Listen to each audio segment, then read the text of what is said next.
Everyone tells you to think bigger, to dream bigger, to 10x your goals, to if you had $1 million or $1 billion, what would you do?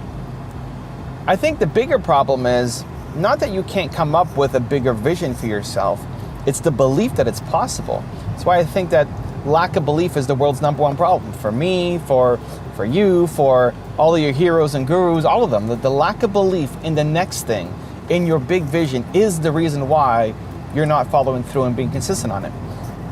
Especially for achievers, you guys, entrepreneurs, you're watching this video, you have big visions.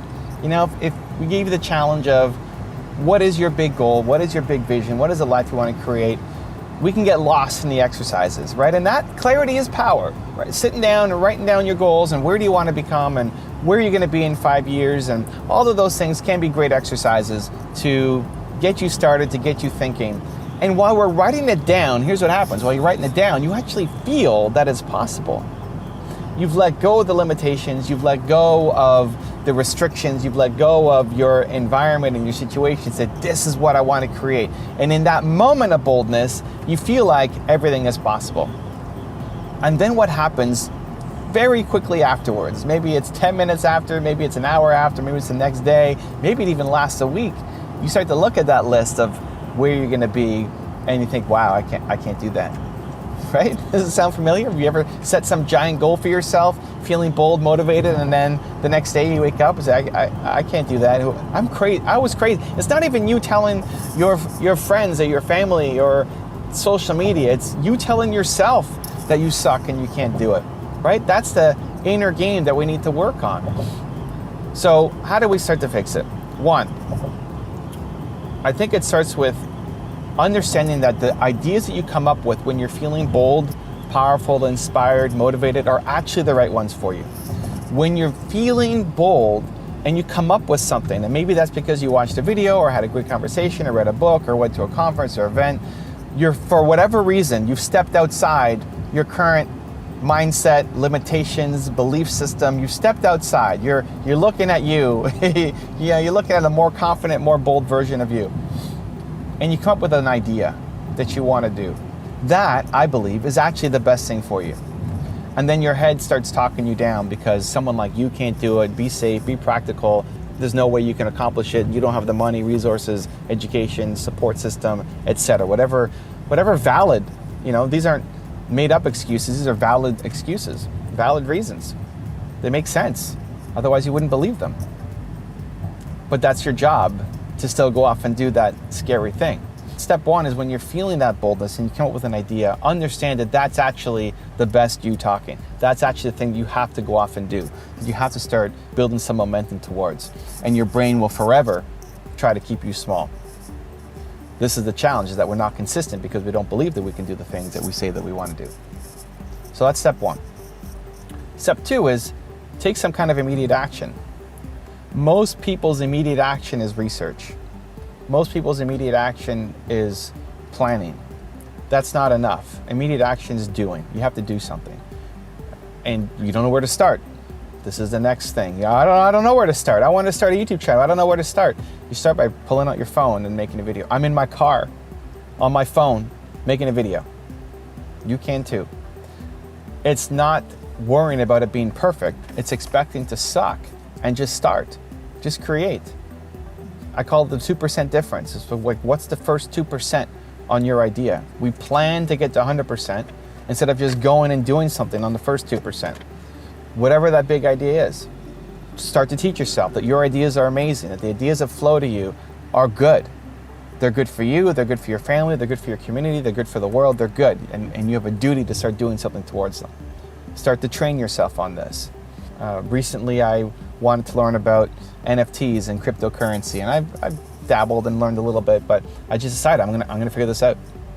And last week on Friday, I spent the day learning it, and I had all sorts of obstacles thrown in my way. I couldn't get money out of my bank account because my bank blocked cryptocurrency purchases. My Visa blocked cryptocurrency purchases. There's a whole bunch of restrictions as a Canadian to buy from the different exchanges. All sorts of problems, and you know what? Like one problem after another. My US bank account. Like, well, I've got a US account. with TD. So I'm going to go to my US account, no problem. The TD was closed. The online banking had a update. Their website crashed. Like, oh my gosh, it's like nonstop. But we figured it out. Built some momentum. Started taking some kind of action. It makes a huge difference. Because while you're feeling the bold energy, if you wait till tomorrow, you won't feel the energy anymore. You can have the perfect plan, but tomorrow you won't have the same mindset, and so you won't execute the plan. That's what happens. So step one is to trust your big ideas, trust those bold ideas, trust that someone like you can do it, stop judging them. The fact that it came to you means that it's great, that it's flowing through you, and you have a responsibility to take some kind of action on it. Step two is to do something about it immediately, today, while you're feeling it, while you're feeling bold, while you feel things are, the potential is there, and researching doesn't count. You gotta actually do something about it. And then step three is to start to be around the people, the resources, the ideas, the videos that help you get that feeling more consistently. What made you feel bold? Where did that idea come from? What were you doing that led up to you feeling like you could be unstoppable? Maybe it's watching a video. Maybe the Espresso videos. Hey, I make one, every weekday for you to enjoy if you want. Maybe it's my other videos. Maybe it's somebody else's videos. Maybe it's not me. Maybe it's somebody else or some other books. But what are the things that help make you feel bold, courageous, confident, unstoppable? It needs to be this injection from outside your environment. Your current environment, the people you hang out with, everything you're doing right now is designed to keep you where you are. And where you are is pretty good. It's pretty good, right? I mean, you have a pretty good life.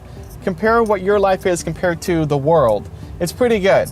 You're in the top 1% of the world if you're watching this video. So it's pretty good, but pretty good is not enough. You know you could do more. You want more. You want growth. You want to serve. You want to make more. Right? You want to impact more. You want more out of this life. And for that to happen, you have to inject yourself with things that are outside your environment, because your environment right now keeps you stuck. Keeps you stuck in this good spot instead of moving towards the great spot. So whatever the books, the resources, the conferences, the people, the friendships, the videos, whatever the things are that help make you feel that boldness, then you need to inject more of that into your life. And the good news is it's only becoming easier. There's only more channels popping up. There's only more books coming out. There's only more events that you can sign up for. It's never been easier to access the people and the information that you need to access. Lack of access is no longer a good enough reason, right? For my parents, it would have been a lot more difficult. It was a lot more difficult. And the internet didn't exist when they were my age. The internet didn't exist when your parents, your grandparents were your age. The opportunities were not the same as they are right now. You have full access to what you want. The people, the resources, the ideas, the motivation, the confidence, the strategies, it's all there for you. You have to decide to be around it every day.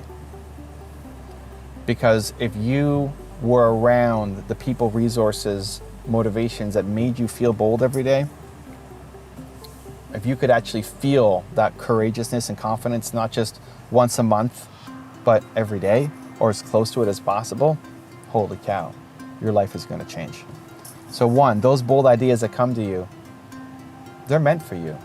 You have to do something about them. Otherwise, you live your whole life in regret, knowing that you're capable of more. Two, you got to do something immediately on them. While you're feeling that bold, courageous energy, action, action, action, action, no matter how small, action to make some momentum happen. And then three, start to surround yourself with the people, resources, ideas that make you feel that motivation on a consistent basis. Do those three things. Your life changes, your impact changes, your financial situation changes, your self-confidence changes. It all changes because you decided to show up for you. If you want another Evan Rant video that just might give you the confidence you need, check it out right there next to me. I think you'll enjoy it. Continue to believe, and I'll see you there. Staying consistent on your morning routine is the difference between you having a good life and a great life. The life that you're living right now, which is good. Listen, you have a good life right now.